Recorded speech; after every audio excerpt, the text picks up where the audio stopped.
রাব্বুল আলামিনের দরবারে যিনি আমাদের সকলকে আজকের পবিত্র অনুষ্ঠানে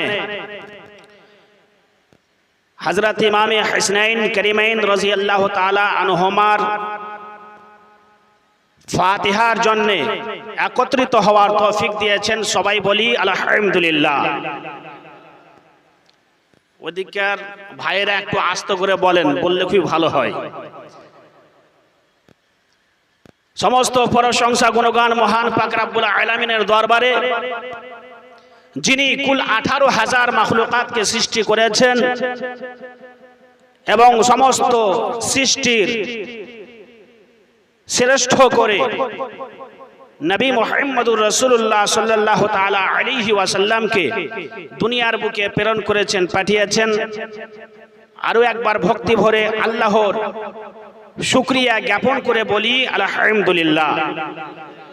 সমস্ত ডেফিনিশন, সংজ্ঞা ও তারিফ ওই খালিক ও মালিকের দরবারে, যিনি আমাদের সকলের কল্যাণার্থে হেদায়াত প্রাপ্তের জন্য আখিরি জামানার পেগম্বর নবী মুহাম্মদুর রাসূলুল্লাহ সাল্লাল্লাহু আলাইহি ওয়াসাল্লামকে দুনিয়ার বুকে পাঠাইলেন। আরো একবার ভক্তি ভরে বলি আলহামদুলিল্লাহ। তারপরে পরেই শান্তির স্নিগ্ধ ধারা প্রবাহিত হোক, ওয়াসহায়ের সাহায্যকারী, পাপীদের সুপারিশকারী, দুঃখীদের দুঃখ মোচনকারী, সত্য পথের দিশারি, হাসরের ময়দানে পতাকাধারী, যিনি হচ্ছেন হৌজে কৌসার লিডার, জান্নাতের কমান্ডার, রহমতের ভান্ডার, শাফাআতের কান্ডার, আদম সাফিউল্লাহর গৌরব, বিশ্ব নিখিলের সৌরভ, আল্লাহর প্রতিনিধি, একমাত্র জনদরদি, আব্দুল্লাহ জিনার পিতা, বিশ্ব মানবের মহান নেতা, ইসলামের মহাপ্রচারক, আল্লাহর মহা প্রকাশক, মালিকে জান্নাত, সর্বাঙ্গ রহমত, নবী কুলের সরদার, দোনো আলামের মালিক ও মুখতার, গায়বের খবর দেনে ওয়ালা নবী, অদৃশ্যের সংবাদদাতা নবী, নূরের নবী, মায়ার নবী, নবী মুহাম্মদুর রাসূলুল্লাহ সাল্লাল্লাহু তাআলা আলাইহি ওয়াসাল্লামার প্রতি লক্ষ কোটি দরুদ ও সালাম অবতীর্ণ হোক, বর্ষিত হোক, অর্পিত হোক, নজুল হোক। সবাই বলুন আল্লাহুম্মা আমিন। মুআজ্জাজ, আমরা এখানে কার মহব্বতে বসে আছি বলেন তো?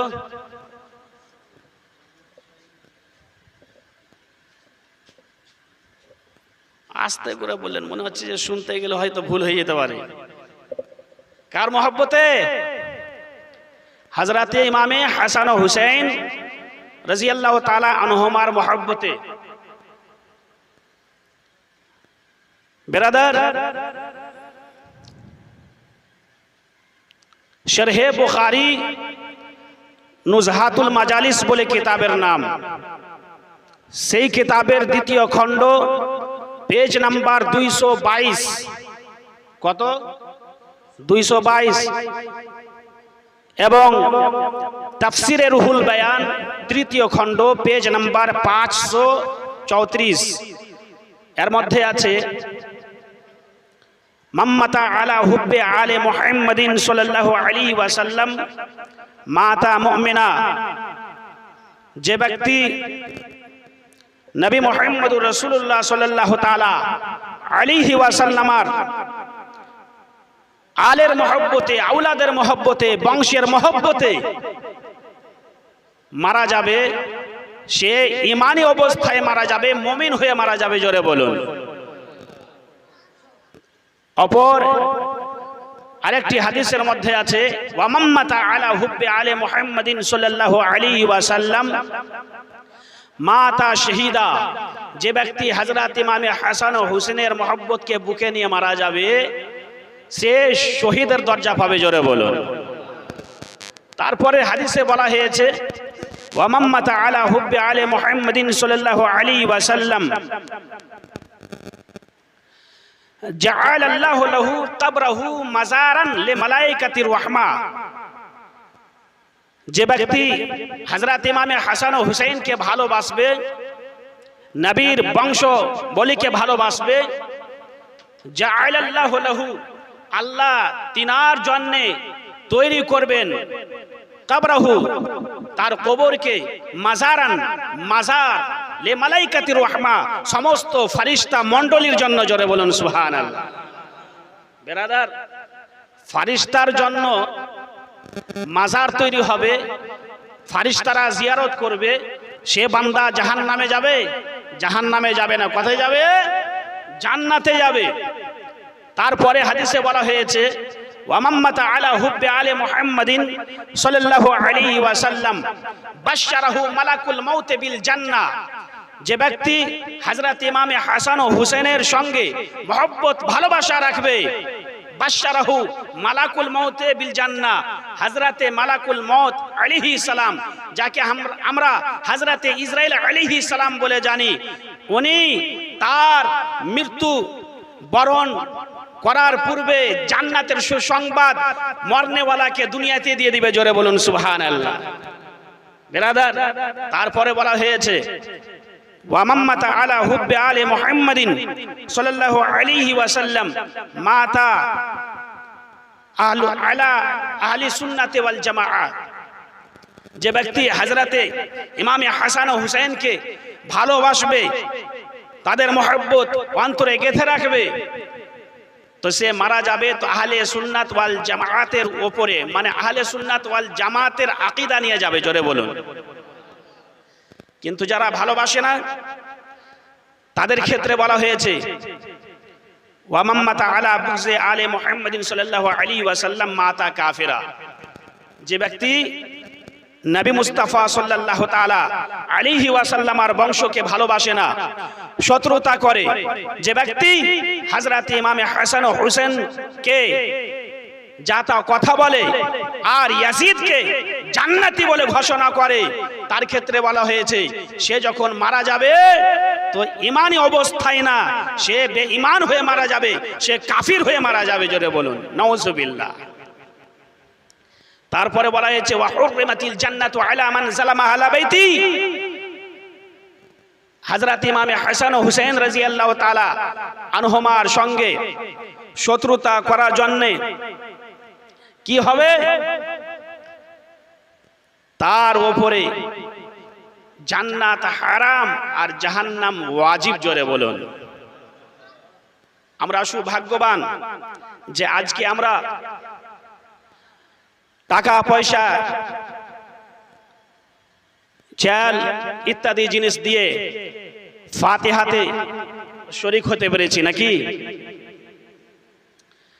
হযরতে ইমামে হাসান ও হুসাইন এবং শহীদানে কারবালার নামে বক্সাবেন তো উনাদের গুনাহ মাফ হয়ে যাবে না?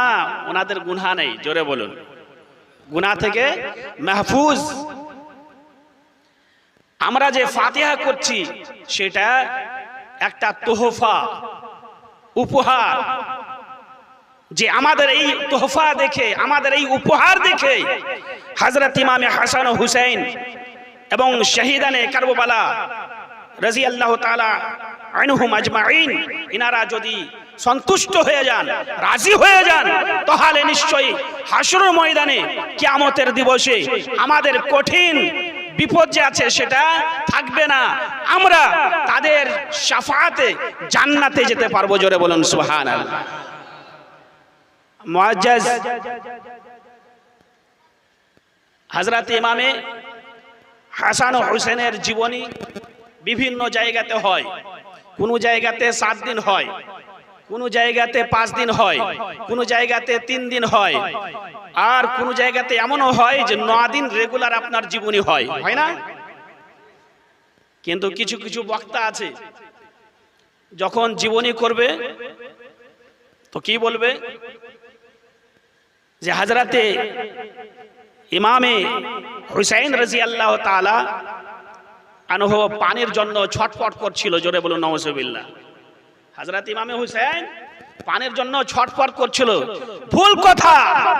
হযরত ইমামে হুসাইন পানির জন্য ছটফট করছিলেন না, পানি হযরত ইমামে হুসাইনের জন্য ছটফট করছিল যে আমি ইমামে হুসাইনের মুখে যদি যেতে পারতাম তাহলে খুশি হতাম। জোরে বলুন সুবহানাল্লাহ। বেরাদার, পানির জন্য উনি কেন ছটফট করবেন?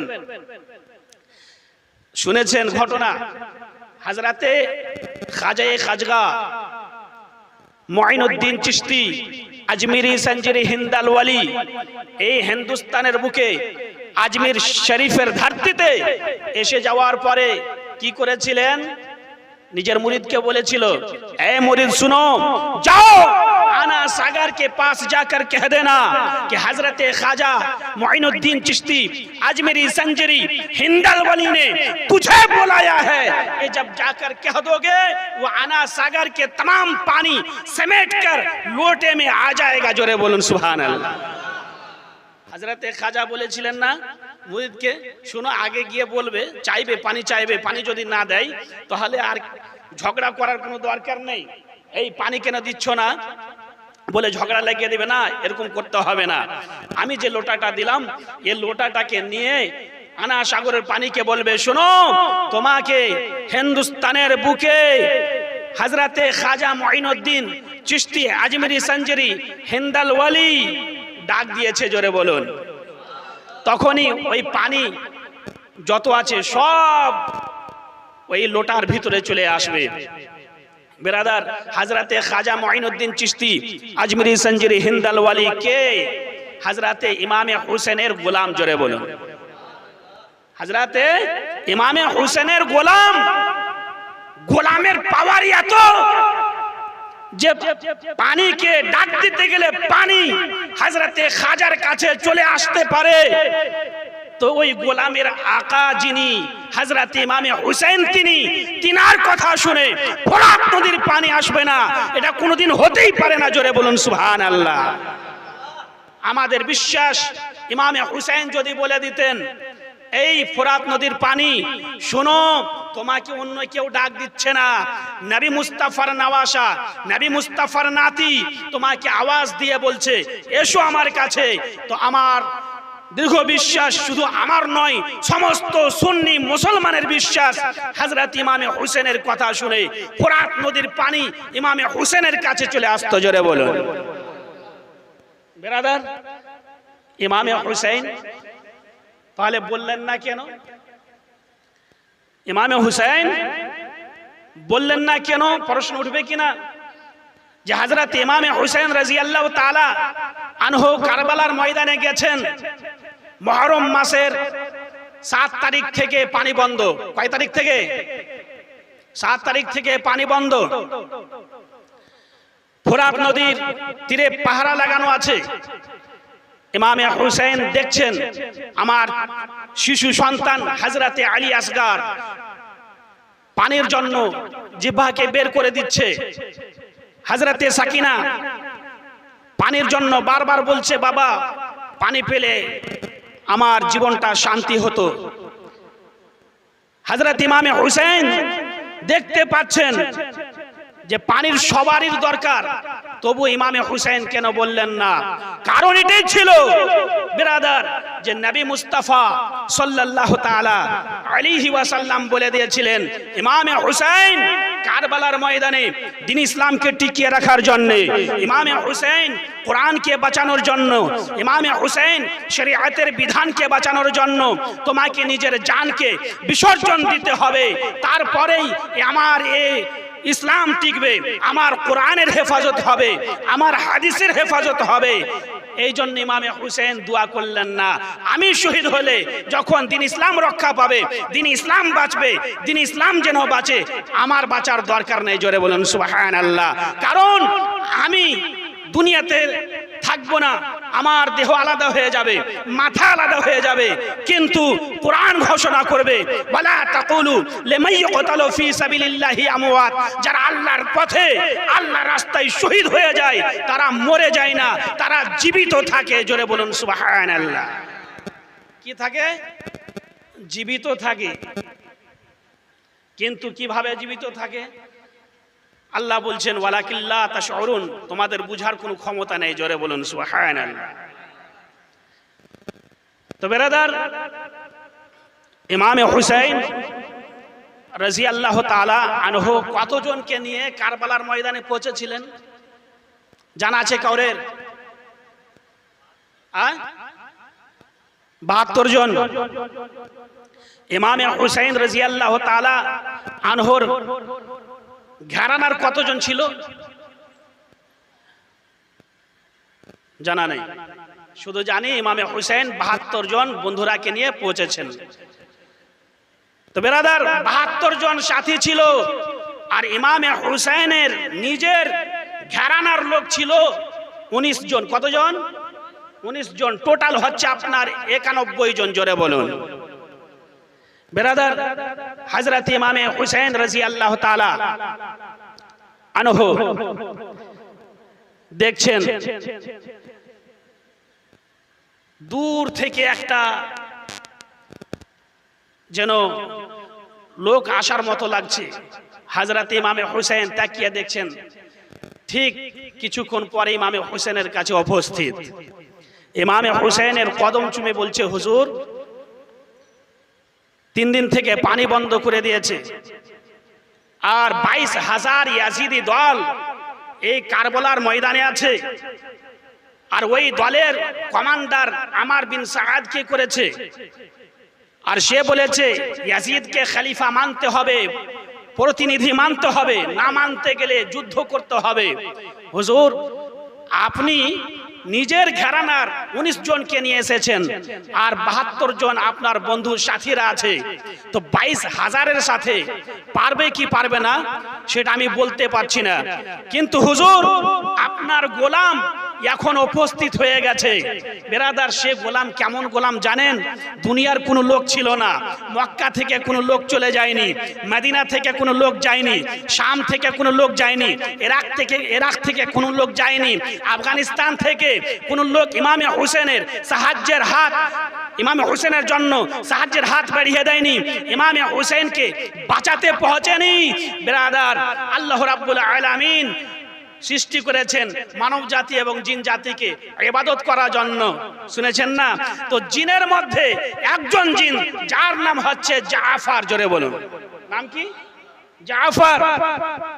বলছে হুজুর আমাকে একবার বলে দিন, এই যে 22,000 ইয়াজিদি দলকে দেখতে পাওয়া যাচ্ছে, 5 মিনিটও লাগবে না তাদেরকে শেষ করতে। জোরে বলুন সুবহানাল্লাহ।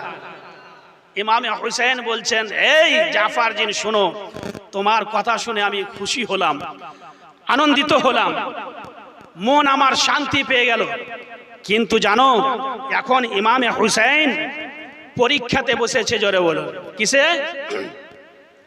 পরীক্ষাতে বসেছে, আর পরীক্ষাতে বসে কাউরের কাছে সাহায্য চাওয়া সেটা ঠিক হবে না।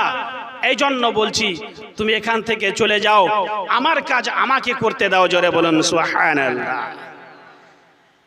বেরাদার 9 তারিখের দিন গিয়ে রাত্রিবেলা হযরতে ইমামে হুসাইন রাদিয়াল্লাহু তাআলা আনহু কি খুলেছেন বলেন তো? আল্লাহর পবিত্র গ্রন্থ, অটুট বিধান, পবিত্র কোরআন, যার মধ্যে কোনো নাই সন্দেহ। বেরাদার সেই কোরআনকে খুলেছে। আমরা মুসিবতের সময় কি করি? মুসিবতের সময় কি করি? চিন্তা করি। আর কোন এমন লোক আছে চিন্তা করতে করতে ব্রেন স্ট্রোক হয়ে যায়, সে মারা যায়। কিন্তু হযরত ইমামে হুসাইন রাদিয়াল্লাহু তাআলা আনহু দেখছেন আমার উপরে পাহাড়ের মতো মুসিবত এখন পড়ে গেছে, তো ইমামে হুসাইন আল্লাহর পবিত্র গ্রন্থ কোরআন শরীফ পড়ছেন। জোরে বলুন সুবহানাল্লাহ। বেরাদার ইমামে হুসাইনের সাথী 72 জন ছিল। ইমামে হুসাইন 72 জন সাথীর কাছে পৌঁছলেন। পৌঁছে যাওয়ার পরে বলছেন, হে আমার বন্ধুরা, হে আমার সাথী বোনেরা, শুনুন আপনাদেরকে আমি সঙ্গে নিয়ে কারবালার প্রান্তরে এসেছি। আমি ইমামে হুসাইন আগামী কালকে শাহাদাত বরণ করব, শহীদ হয়ে যাব। আমি চাই না যে আমার জন্যে আপনারাও শহীদ হয়ে যাবেন, এজন্য আমি চেরাগ নিভিয়ে দিচ্ছি। তখন বেরাদার এই লাইট ছিল না, কারণ কারেন্টই তো ছিল না, তো লাইট থাকবে কি করে? ইমামে হুসাইন বলছেন চেরাগটাকে প্রদীপটাকে আমি নিভিয়ে দিচ্ছি, আমি কাউকে দেখতেও পাবো না, লজ্জাও লাগবে না কাউকে। আপনাদের মধ্যে যার ইচ্ছা চাইবে আমাকে এখানে ছেড়ে মদিনা অথবা মক্কায় ফিরে চলে যান। জোরে বলুন সুবহানাল্লাহ। দেখেন ইমামে হোসেন কি করলেন। তো 72 জন সাথী বলছে ইমামে হোসেনকে, হুজুর আপনার সাথে এসেছি এই কারবালার প্রান্ত থেকে নিজের জানকে বাঁচিয়ে নিয়ে যাওয়ার জন্য না, ইসলামের জন্য নিজের জানকে বিসর্জন দেওয়ার জন্য এসেছি। জোরে বলুন সুবহানাল্লাহ। হুজুর যখন আপনার গোলাম হয়েছি এই কারবালার ময়দানে, আপনি নিজের গোলামদেরকে নিজের পদতল থেকে তাড়িয়ে দিয়েন না। জোরে বলুন সুবহানাল্লাহ। ইমাম হোসেন শুনে নেওয়ার পরে খুশি হলেন আর বললেন, ভাই আপনাদের শুকরিয়া, এই বড় মুসিবতের সময় আপনারা যেতে চাইছেন না, আমার সাথে থাকতে চাইছেন। এই বলে হযরত ইমামে হোসেন দোয়া দিলেন। যখন রাত্রি আপনার অর্ধেক হয়ে গেল, অর্ধেক রাত্রির সময় ইমামে হোসেন নিজের ছেলে হযরতে আলী আকবর রাদিয়াল্লাহু তাআলা আনহুকে বলছেন, বেটা। জি আব্বা হুজুর। ইমামে হোসেন বলছেন, বেটা কারবালার ময়দানে আগামী কালকে সকাল থেকে যুদ্ধ হবে, ওই কারবালাটা দেখে এসো কেমন আছে। জোরে বলুন সুবহানাল্লাহ। ইমামে হোসেন বলছেন, বেটা আলী আকবর তুমি শুনো, আগামী কালকে যুদ্ধের ময়দানে যুদ্ধ করতে হবে, ওই ময়দানটা দেখে এসো কেমন আছে। হযরতে আলী আকবর কারবালার ময়দানে পৌঁছেছেন। জোরে বলুন সুবহানাল্লাহ।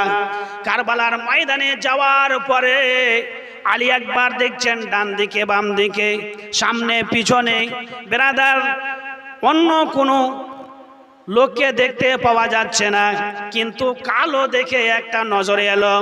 এবার উনি মনে ভাবছেন, এই ময়দানে কালো দেখে একটা জিনিস দেখতে পাচ্ছি, একটু এগিয়ে যায়। দেখতে পাওয়া গেল বরখা পরা একটা মেয়ে লোক হাতে ঝাড়ু নিয়ে ঝাড়ু দিচ্ছে। জোরে বলুন সুবহানাল্লাহ। হযরতে আলী আকবর বলতেছে, এই কারবালার ময়দানে অন্ধকার রাত্রিতে কেন তুমি ঝাড়ু দিচ্ছ? তুমি কে? তোমার পরিচয়টা কি আছে? ব্রাদার হযরতে আলী আকবরকে কোনো কথা বলল না। আলী আকবর হযরত ইমামে হোসেনের কাছে চলে এলো। এসে যাওয়ার পরে বলছে, আব্বা হুজুর আমি কারবালার ময়দানে যাওয়ার পরে একটা বরখা পরা মেয়েকে দেখলাম ঝাড়ু দিচ্ছে। আমি জিজ্ঞেস করলাম তুমি কে? সে নিজের পরিচয় দিল না। হযরত ইমামে হোসেন বলছেন, বেটা রে সে অন্য কোনো মহিলা ছিল না, অন্য কোনো মেয়েলোক ছিল না, সেটা হচ্ছে আমার মা জননী হযরতে ফাতেমাতুজ জাহরা রাদিয়াল্লাহু তাআলা আনহা। জোরে বলুন সুবহানাল্লাহ। বেটা সেটা হচ্ছে আমার মা জননী হযরতে ফাতেমাতুজ জাহরা রাদিয়াল্লাহু তাআলা আনহা। আগামী কালকে শহীদ হব, শহীদ হয়ে যাওয়ার পরে আমার লাশ ওই ময়দানে পড়বে, কাঙ্কর পাথুরি যেন আমার শরীরে না গেঁথে যায়, এই জন্য আমার মা জননী রাত্রিবেলা পরিষ্কার করছে। জোরে বলুন সুবহানাল্লাহ। বিরাদরা মিল্লাত ইসলামিয়া হযরতে ইমামে হোসেন রাদিয়াল্লাহু তাআলা আনহু এবার সকালবেলা, সকাল হলো লম্বা চওড়া ঘটনা, আপনার সিরিয়াল ভাবে যদি বলা যায় তাহলে সময় শেষ। এদিকে হযরত ইমামে হোসেন রাদিয়াল্লাহু তাআলা আনহু কি করেছেন? হাতে তরবারি ধরেছেন। জোরে বলুন কি ধরেছেন? হাতে তরবারি ধরেছেন। আর নবী মুস্তাফা সাল্লাল্লাহু তাআলা আলাইহি ওয়াসাল্লামার পাগড়ি মোবারক মাথায় বেঁধে নিয়েছে। এবার হযরতে ফাতেমাতুজ জাহরা রাদিয়াল্লাহু তাআলা আনহার চাদরে তাতহির পবিত্র চাদরকে মাজায় বেঁধে নিয়েছে। ইমামে হোসেন নিজের বোন যায়নাবকে ডেকে বলছে, বোন যায়নাব এদিকে এসো। হযরতে যায়নাব গেল, যাওয়ার পরে বলছে যে ভাই কি হলো? হযরত ইমামে হোসেন বলছেন, আজকে কারবালার ময়দানে আমি চলে যাব আমাকে শাহাদাত বরণ করতে হবে। আমার ইন্তেকালের পরে, আমার শহীদ হয়ে যাওয়ার পরে পাহাড়ের মতো মুসিবত ভেঙে পড়বে। ধৈর্য ধারণ করে থাকতে হবে, সহ্য করে থাকতে হবে, সবর করে থাকতে হবে। জোরে বলুন সুবহানাল্লাহ। তুমি আমার জন্য কাঁদতে কাঁদতে নিজের মাথা থেকে চাদরকে ফেলে দিও না। জোরে বলুন। এখন আমার মা বোনেরা কি করে, কেউ যদি মারা যায় তাহলে মাথার চাদর কোথায় গেল কোনো ঠিক নেই। হযরত ইমামে হুসাইন নসিহত করছেন যে বোন যায়নাব, মাথা থেকে চাদর যেন না পড়ে যায়, চাদর যেন মাথাতেই থাকে। জোরে বলুন সুবহানাল্লাহ। তাই বলছে ইমাম হুসাইন আরজ করে বিবি জয়নবের তরে, বিবি জয়নবের তরে। ইমাম হুসাইন আরজ করে বিবি জয়নবের তরে, নয়ন ভরে দেখে নাও গো আসিব কি না আর ফিরে।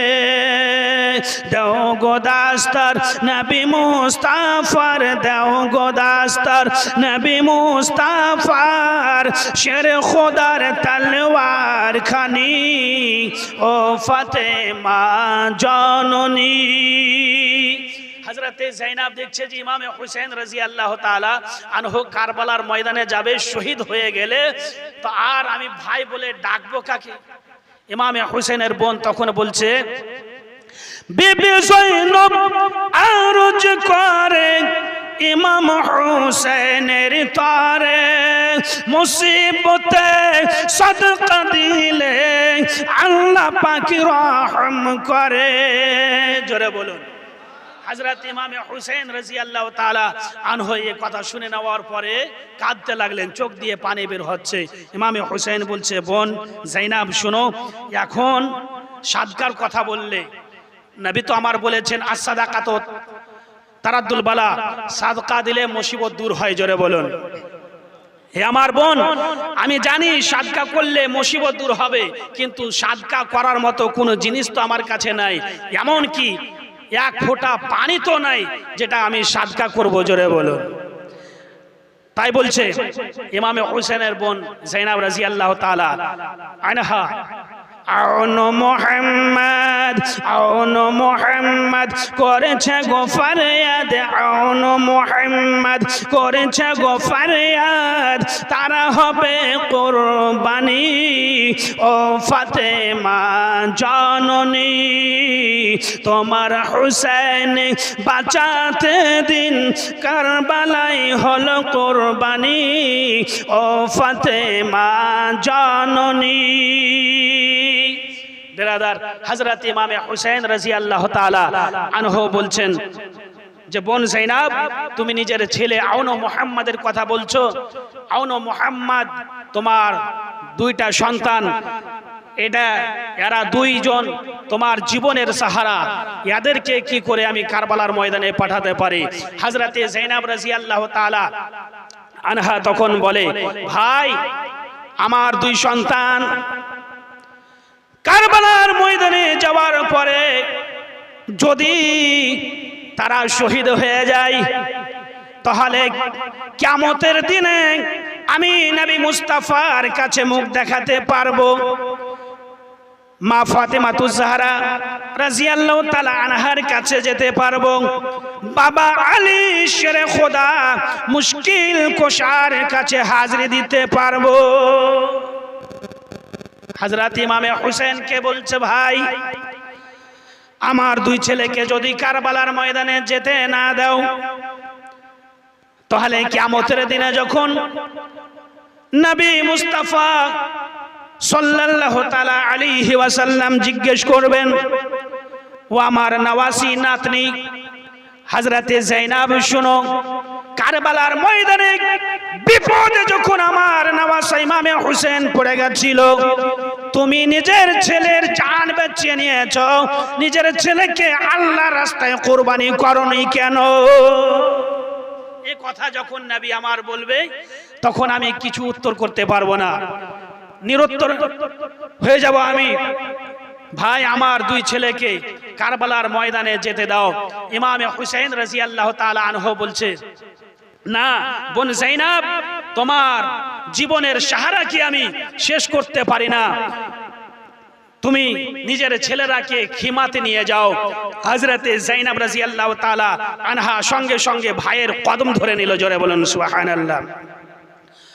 ইমাম হুসেনের বোন জাইনাব ইমাম হুসেনের কদম ধরে পড়ে গেল।